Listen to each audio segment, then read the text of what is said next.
हे प्रभु, संसार में करुणा करने वाले लोग भी दिखाई पड़ते हैं। इनके हृदय में करुणा है, दया है, पर उनकी करुणा सकारण होती है, अकारण नहीं होती है। उनकी करुणा का कोई न कोई कारण जरूर होता है।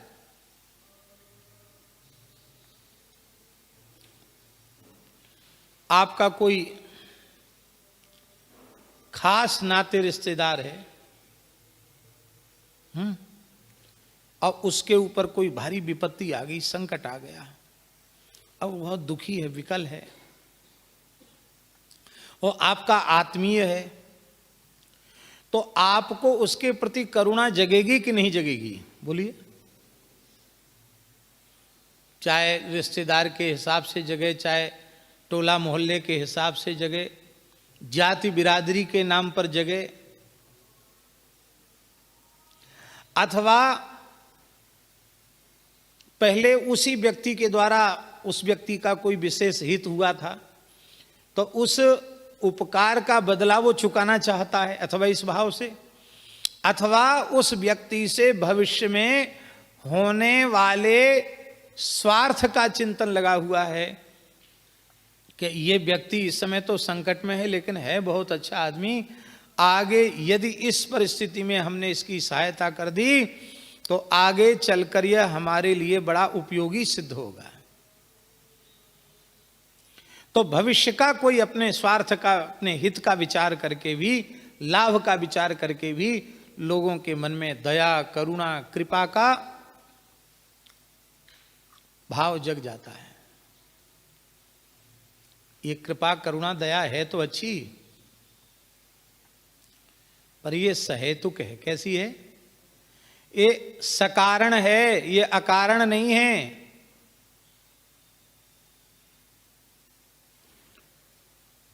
और सकारण जो होती है करुणा, कारण की निवृत्ति हो गई तो कार्य की निवृत्ति हो जाएगी। कारणाभावे कार्याभावा, कारण नहीं रहेगा तो कार्य भी नहीं रहेगा।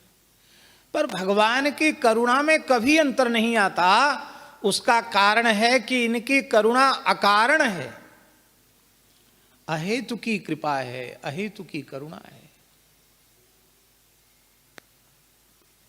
हम भगवान का क्या भला उपकार कर सकते हैं? हमें सामर्थ्य ही कितनी है जो हमारे किसी एहसान से भगवान दबे हुए हों और हम उससे छूटने के लिए हमारे ऊपर कृपा करना चाहते हों। पहले भी ऐसा कभी नहीं हुआ। उनका कोई काम अटका नहीं है जो हमारे बिना अटक गया हो, तो इस समय कृपा कर रहे हैं, उसमें भी कोई कारण नहीं है। आगे भी हम क्या उनके लिए उपयोगी सिद्ध होंगे? हम क्या कर सकते हैं उनका?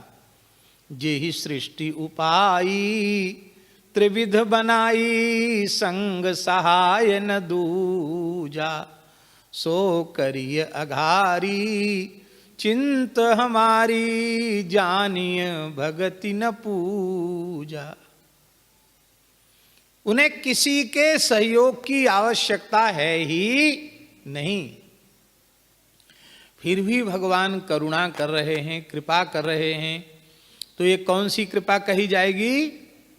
अकारण कृपा, अहेतुकी कृपा। इसलिए इस कृपा में कभी अंतर पड़ता नहीं है। आपकी करुणा, आपकी कृपा अकारण कृपा हो गई, इसकी अनुभूति कैसे हो? सामान्य कृपा सभी देहधारियों को प्राप्त है, चाहे धर्मात्मा हो, पुण्यात्मा हो, पापात्मा हो, दुष्टात्मा हो, कैसे ही हो, सबको, विद्वान, मूर्ख, अमीर, गरीब, सबको धरती है, सबको सूर्य चंद्र का प्रकाश है, सबको हवा है, सबको पानी है, सबको अन्न है। भगवान ने किसी की सुविधा छीनी नहीं है। पर हमारे ऊपर भगवान की अकारण कृपा करुणा है, इसकी अनुभूति कैसे हो? यदि जीवन में कोई विशुद्ध अंतःकरण के प्रेमी अनुरागी संत मिल जाएं और उनका पवित्र दिव्य सत्संग मिल जाए तो ये समझ लेना कि भगवान की अहेतु की कृपा करुणा हमारे ऊपर हो चुकी है। ऐसी करुणा न होती तो हमें सत्संग मिलता ही क्यों? भगवान ने हमारे कल्याण का संकल्प कर लिया है। अब आवश्यकता है भगवान के संकल्प के समादर की। ध्यान में आई बात?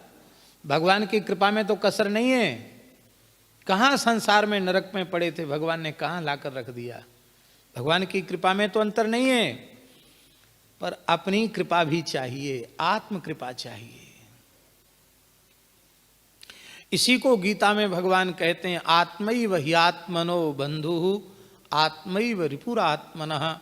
यदि हम अपने आप को भगवान की ओर ले जा रहे हैं तो हम अपने आप के मित्र हैं, अपने पर कृपा कर रहे हैं। और यदि अपने आप को बुरी प्रवृत्तियों की ओर ले जा रहे हैं तो हम अपने आप के शत्रु हैं, हम अपना ही अनिष्ट कर रहे हैं। तो जब द्रवै दीन दयालु राघव साधु संगति पाइये, जेहि दरस परस समागमादिक पाप राशि नसाइये। हे भगवान,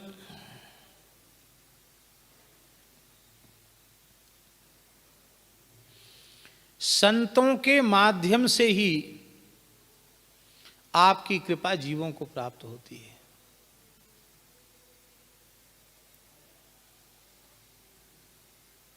एक बड़ी मीठी बात है। श्री सूरदास जी ने क्या कहा? जाकी कृपा पंगु गिरि लंघे, अंधरे को सब कछु दरसाई, चरण कमल बंदो हरिराई। गूंगो बहिरो सुने, गूंग पुनि बोले, रंक चले सिर छत्र धराई। ये बात तो बिल्कुल सही है। पंगुम लंघे ते गिरिम, उनकी कृपा से पंगु भी पर्वत को लांघने में समर्थ हो जाता है। ये बात तो बिल्कुल सही है। पर दास के मन में एक बात आती है, कृपा से पंगु तो गिरि लंघता है, पर सच्ची बात है कि भगवान की कृपा पंगु ही है। भगवान की कृपा कैसी है? पंगु है। अन्यथा भाव मत ले लेना, हाँ, कि पंगु का मतलब हम कृपा को कमजोर बता रहे हैं, ऐसा नहीं समझना। मान लो हमारे पैरों में ऐसी सामर्थ्य न हो कि हम चल के यमुना जी जा सकें, श्री बिहारी जी, राधा वल्लभ जी जा सकें, तब हम क्या करेंगे? किसी व्यक्ति का या किसी वाहन का, किसी ऐसे उपकरण का आश्रय लेंगे कि जिसके माध्यम से हम वहां तक सरलता से पहुंच सकें। ठीक है? तो इस अंश में हम बोल रहे हैं कि ठाकुर जी की कृपा प्रवृत्त होती है किसी संत की सवारी करके। बोलो भक्तवत्सल भगवान की।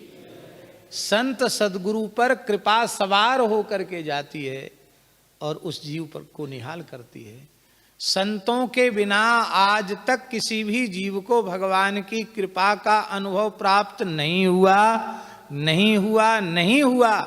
हमारे ऊपर अपार कृपा है। इसकी अनुभूति तभी होती है जब जीव किसी संत के चरणों में अपना समर्पण कर देता है।